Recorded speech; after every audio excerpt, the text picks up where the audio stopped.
अस्सलाम वालेकुम मेरे प्यारे दोस्तों, कैसे हैं आप जनाब। मैं हूं आपका होस्ट डॉक्टर मोहम्मद आज़म समीर। आज से पहले मैंने आप लोगों के साथ शेयर कर लिया जी अज़रबैजान के तमाम वीज़ाज़, उनकी जॉब्स, उनका बिज़नेस, उनका स्कॉलरशिप, उनकी टीआरसी, इसके अलावा वहाँ पे फ़्लाइट्स कौन कौन सी जाती हैं, वहाँ पे कौन कौन से इलाके हैं, वहाँ पे होटल बुकिंग कैसे करते हैं। एक वीज़ा रह गया दोस्तों, जो कि लोगों ने कहा है जी आप उसके बारे में बात करें, वो है जी अज़रबैजान का ट्रांज़िट वीज़ा। देखिए दोस्तों, एक चीज़ ज़हन में रख लें, ट्रांज़िट वीज़ा की 2 से 3 डेफिनेशंस हैं, वो पहले समझ लें। पहली डेफिनेशन तो ये है कि अगर आप कहीं पे 12 घंटे, 14 घंटे या 24 घंटे से ज़्यादा आपका ट्रांसफ़र है, कहीं पे आपने रुकना है। फॉर एग्ज़ाम्पल अगर आप चाइना जा रहे हैं लेकिन आपको अज़रबैजान रुकना पड़ जाता है, या कोई आपकी एयरलाइन जो है वो कोई 2-3 दिन के डिले पे है, या ऐसी कोई सूरत हाल पैदा हो चुकी है कि आपकी जो एयरलाइंस है उसको हंगामी तौर पे उतार लिया गया है, या कोई ऐसी सूरत हाल है कि आपको वहाँ पे रुकना पड़ जाता है 24 घंटे से ज़्यादा या 14 घंटे से ज़्यादा, then you will have to get transit visa. तो आप पे ट्रांज़िट पड़ जाए। ट्रांज़िट होता क्या है? ट्रांज़िट होता है जनाब, जब आप किसी तीसरे कंट्री जा रहे हों तो आपकी डेस्टिनेशन का कंट्री फॉर एग्ज़ाम्पल चाइना है या तुर्की है या कोई भी है, तो रास्ते में आपको अज़रबैजान रुकना पड़ जाता है, या आपने ख़ुद ट्रांज़िट ली हो 2 दिन की, 3 दिन की, 5 दिन की, तो फिर आपको ट्रांज़िट वीज़ा लेना पड़ता है। यूजुअली ये है कि अज़रबैजान आपको 5 दिन के लिए स्टे देता है जी। ट्रांज़िट वीज़े का 5 दिन का मैक्सिमम और मिनिमम स्टे देता है, और आप ये स्टे जो ट्रांज़िट है वो एक दफ़ा भी ले सकते हैं, ये 2 टाइम्स भी ले सकते हैं। फॉर एग्ज़ाम्पल आप जाती दफ़ा भी ले सकते हैं और आती दफ़ा भी ले सकते हैं।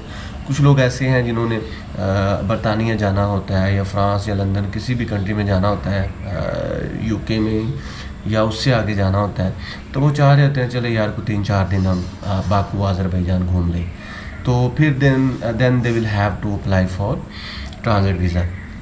ट्रांज़िट वीज़ा लोग यूजुअली नहीं अप्लाई करते। उसकी वजह ये है कि उनकी जो फ़्लाइट्स होती हैं वो मैक्सिमम 8 घंटे 10 घंटे के स्टे पे होती हैं, लेकिन वो ये चाह रहे होते हैं कि हम यहाँ पे घूम लें, फिर वो ख़ुद 5 दिन का या 4 दिन का या 3 दिन का ट्रांज़िट लेते हैं। एयरलाइंस वही होती है, या कनेक्टिंग एयरलाइंस होती है, लेकिन उसमें ये है कि वो 2 दिन या 3 दिन वहाँ पे रुक जाते हैं। इस सिलसिले में ये है कि इसका जो वीज़ा की फ़ीस तो $20 है, $25 लगा ले मैक्सिमम। दूसरा ये है कि यूजुअली ट्रांज़िट की बजाय लोग टूरिस्ट वीज़ा ही अप्लाई कर देते हैं। वो कहते हैं यार चलो कोई बात नहीं, ये ऑथेंटिक तो है ना कि आप अज़रबैजान से बाहर निकल सकते हैं, घूम सकते हैं, किसी भी सिटी जा सकते हैं। अगर आपका ट्रांज़िट वीज़ा हो तो फिर थोड़ा सा ऑकवर्ड हो जाता है कि 3-4 दिन का स्टे है, लेकिन आप दूर दराज के सिटीज़ में जा रहे हैं, तो वहाँ पे आप अल्लाह ना करे कोई बस ख़राब हो जाती है या कोई ट्रेन में मसला पड़ जाता है या एयरलाइंस की टिकट आपकी वहाँ पे डिले हो जाती है, तो फिर आपका उन्हीं डेज़ के अंदर अंदर लौटना मुश्किल होता है। तो या तो अगर आपने एयरपोर्ट के आसपास रहना हो या सिर्फ बाकू के अंदर ही रहना हो, 3-4 वहाँ पे दिन रहना हो, तो फिर तो ठीक है। लेकिन अगर आपका प्लान है सिमगुइट या खिज़ी या उनके दूसरे सिटीज़ जाने का, कूबा जाने का या गांजा जाने का या सुमगीत जाने का या किसी भी सिटी जाने का, तो फिर आपको टूरिस्ट वीज़ा ही अप्लाई करना चाहिए। तो आप 2 तरह से ये ट्रांज़िट वीज़ा ले सकते हैं। इसके लिए डॉक्यूमेंट्स की ज़रूरत तो खैर होती है, 2-4 डॉक्यूमेंट्स, जैसे कि आपका पासपोर्ट हो गया, जैसे कि आपका वीज़ा नेक्स्ट कंट्री का, और जैसे कि आपकी टिकट नेक्स्ट कंट्री की, जो कि थर्ड कंट्री है। अच्छा, आपको ट्रांज़िट ऐसे नहीं मिलेगा कि आप कहेंगे कि मैंने सिर्फ अज़रबैजान ही रहना और 5 दिन का ट्रांज़िट लेना, ऐसे नहीं मिलेगा। आपको ट्रांज़िट की फ़र्स्ट एंड फॉरमोस्ट शर्त ही यही है कि आप किसी तीसरे कंट्री जा रहे हो, आपकी डेस्टिनेशन कोई और कंट्री है, लेकिन आपकी एयरलाइंस ने अज़रबैजान में रुकना है या वहाँ पे उसका स्टे है, वहाँ पे उसको कनेक्टिंग फ़्लाइट लेनी है, then you are eligible to apply for transit visa. 2 तरीके से अप्लाई कर सकते हैं जनाब। एक तो आप जनाब 2 तरह से ट्रांज़िट ले सकते हैं। आप 2 तरह से ट्रांज़िट ले सकते हैं। एक तो आप इनकी एम्बेसी से, और एक आसान वीज़ा के पोर्टल से। आसान वीज़ा का पोर्टल है वो ज़्यादा आसान है।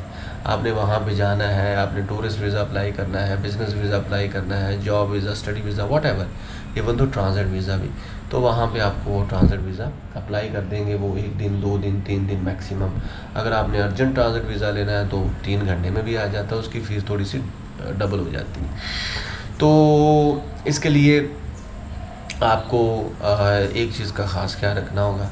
अगर तो आपका स्टे वहाँ पे विदिन 14 आवर्स है, 14 घंटे से नीचे है, और आपने एयरपोर्ट के हाँ, समटाइम ऐसे होता है कि आप एयरपोर्ट्स के भी सेक्शंस होते हैं। फॉर एग्ज़ाम्पल मलेशिया में चले जाएं, फॉर एग्ज़ाम्पल वहाँ पे एक एयरपोर्ट है, 2 एयरपोर्ट है, 3 एयरपोर्ट है, एयरपोर्ट के सेक्शंस हैं।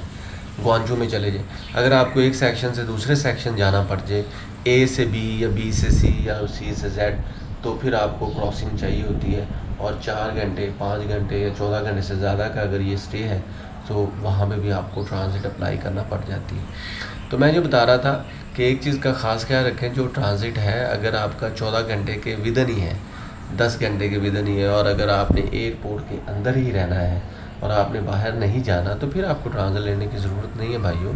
और कतर देखें, वो 24 घंटे की ट्रांजिट देता है, वो उसी के अंदर कंपनसेट करता है। आप 24 घंटे घूम फिर सकते हैं, उनका म्यूज़ियम देख सकते हैं, उनका सिटी देख सकते हैं, वो बसेज़ उन्होंने चलाई होती हैं और वहाँ पे वो पैसे भी कमा रहे होते हैं। जहाँ तक अज़रबैजान का ताल्लुक है, आपका स्टे 14 घंटे से नीचे है और आपने एयरपोर्ट के अंदर ही रहना है, तो फिर आपको ट्रांजिट की ज़रूरत नहीं है।